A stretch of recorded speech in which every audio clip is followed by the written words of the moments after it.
Nick Harrison here with the Nick Harrison Podcast. Good morning. The Nick Harrison Podcast is now a subsidiary of www.realcelebritynews.com. All of the information on this podcast can be found at our website at realcelebritynews.com. Without further ado, let's get started.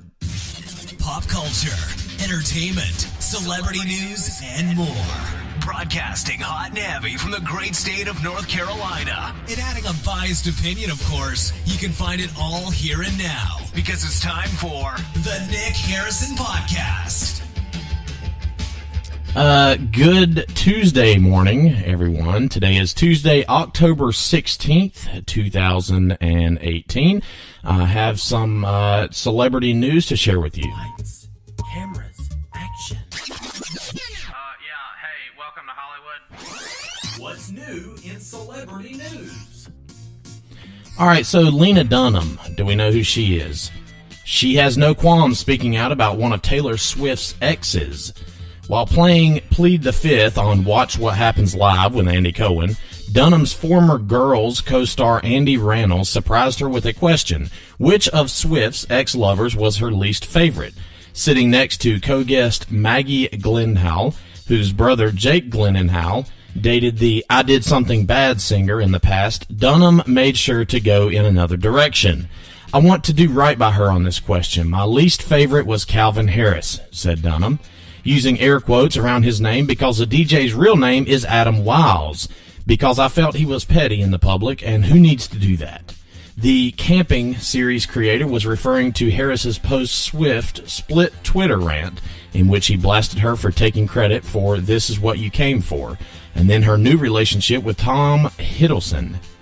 I figure if you're happy in your new relationship, you should focus on that instead of trying to tear your ex-boyfriend down for something to do, he tweeted at the time. He also called out her feud with Katy Perry, tweeting, I know you're off tour and you need something new to try and bury, like Katy, etc., but I'm not that guy. Sorry, I won't allow it. In response, Perry chimed in by retweeting herself from last year, Time, the ultimate truth teller. Moving on, Duchess Meghan Markle, if I can get it out. Meghan Markle may have turned heads last week at a family wedding in an Oscar de la Renta gown, which many slammed as, quote, far too big for the new royal. But now others are quick to notice that this habit also extends down to her feet. It seems that the Duchess only wears heels that are far too big for her, as evidenced by photos from her engagement shoot and recent royal engagements. If you take a closer look at her footwear, you'll notice a sizable gap between her foot and the back of her shoes. The Today Show spoke with a New York City podiatrist to try to figure out why the 36-year-old royal opts for a size or two up in heels. I guess what she's doing is trying to avoid any kind of skin breakdown or blisters, Dr. Suzanne Levine explained to the outlet, but it seems to be a habit that Meghan picked up but long before she became a royal as a television actress working various red carpet events. Celebs often go a size up, or even two, in the shoe department, and then they're at an event on the red carpet, and it's for one reason we can all relate to avoid blisters, explained the style expert Harriet Davey to The Sun. There's nothing worse than uncomfortable shoes. We've all been there on a night out, and when celebrities like Meghan Markle are wearing heels for a long period of time, their feet can often swell up, Davey continued.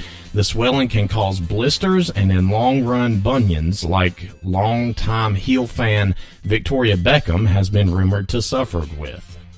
Makes sense as a royal. Meghan's expected to be on her feet and walking around for most engagements. Another theory Dr. Levine has is that one of her feet is bigger than the other. She may also have some size discrimination between both feet, that they're both not the same size, so she's going up to the larger one, she said. Moving right along to Justin Bieber. So he and Hailey Baldwin indeed got married. That's obvious. And for some reason they chose to lie about it. Justin and Hailey actually tied the knot last month in New York City, the same day they got their marriage license at the courthouse. They had a preacher on hand, Jeffrey Quinn, a member of the faculty at the Nyack College near the courthouse. The witness was Josh Mell, a friend of Justin's who attends church home. in Los Angeles. The fact is, People magazine got it right. As we reported, Justin and Haley both reached out to lawyers for a prenup, but now the plot thickens. We're told that they reached out the very same day they got hitched, but there was no way to get a prenup drafted and signed that quickly. So, Justin and Haley got married without a prenup, and there's been no movement to have one drafted now. It's called a postnup, the same as a prenup, but signed after the marriage. One source said that Justin is so in love, he doesn't see the need for one.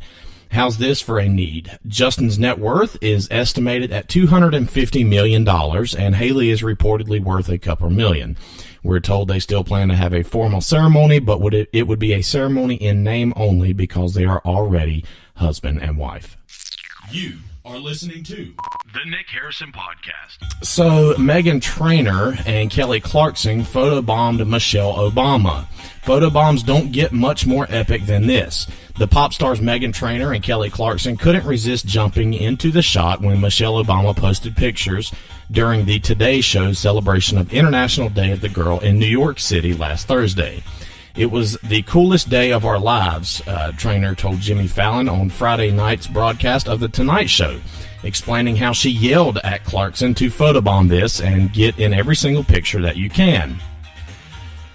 Model Carly Kloss, who Trainor and Clarkson photobombed alongside actress Zendaya and Frida Pinto and activist Monica Neerahababa, since I can't pronounce that name, also posted a snap of the prank to Instagram.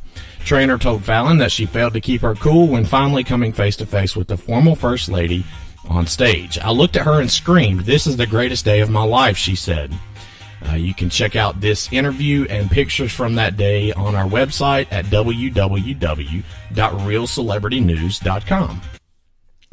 The Nick Harrison Podcast. So, Trevor Noah, do we know who he is? He's the host of The Daily Show. Fox News has been out in outrage overdrive since former Attorney General Eric Holder encouraged Democrats this week to get tougher against Republicans. But The Daily Show host Trevor Noah was having none of it last Thursday, instead relabeling the network Fox News, Phony Victims Unit. While campaigning for Georgia gubernatorial candidate Stacey Abrams, Holder riffed on the famous Michelle Obama quote, "When they go low, we go high," giving it what many on the left has seen as a much-needed revision. "No, when they go low, we kick them," Holder said. "That's what this new Democratic Party is about." Fox News jumped on Holder, saying his comments, which they selectively quoted from his full statement, were an attempt to incite violence against the right. In his full statement, Holder actually specified that, quote, "kick 'em" doesn't mean doing anything inappropriate or illegal, only that Democrats need to get tough. But Fox News personalities already had the red meat they needed for their audience. "Really, this is the top cop under Barack Obama," Sean Hannity said. "From hope and change to kick 'em on the ground." Noah pointed out the irony in Hannity's complaint. "Can we just acknowledge that by saying they're going to get kicked, Sean Hannity and his friends are accepting that they're going low," Noah said.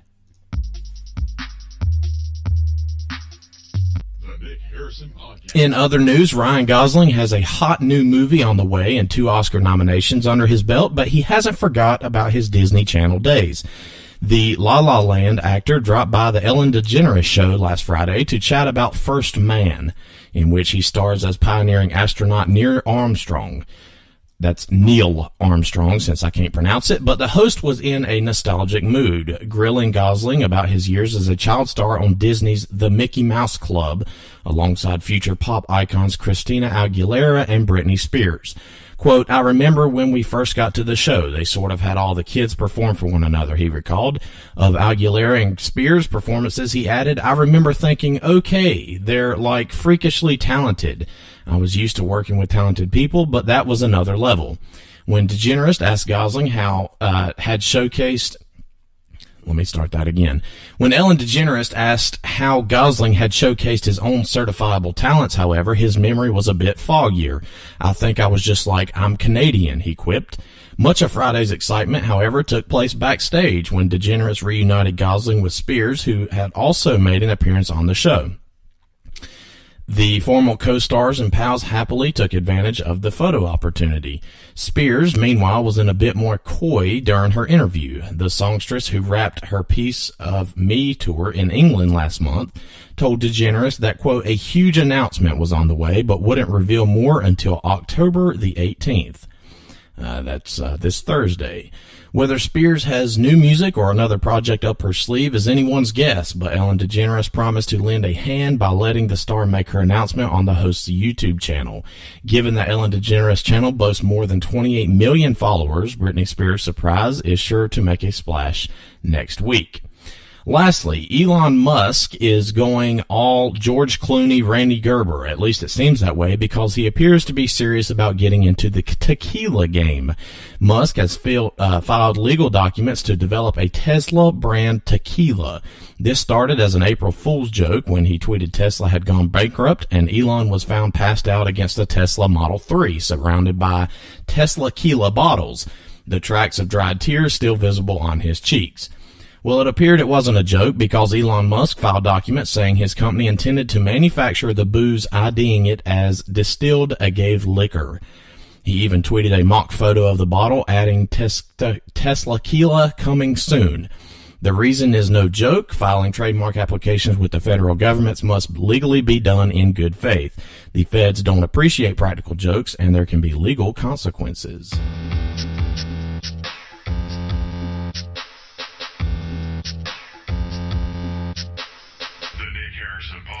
That's all the news for now here on Tuesday, October 16th, 2018. I hope you have a great day, and do remember that you can leave us a voicemail any time of the day or night on our Hyena hotline. It's a 24-hour day voicemail setup to receive your calls and play them on the next episode of the Nick Harrison Podcast. You can reach us at 980-354-1246, 980-354-1246. For all the stories I've discussed and more, be sure to find us online at www.realcelebritynews.com. That's realcelebritynews.com, and you can connect with us on Twitter, Facebook, Instagram, Reddit, YouTube, and more via the links on our website. That's all for now. Have a great day, and I'll be back soon. You have reached the end of another episode of the Nick Harrison Podcast. For more news and current events, visit us online at www.realcelebritynews.com. Don't forget to leave a review on this episode and subscribe to the podcast feed.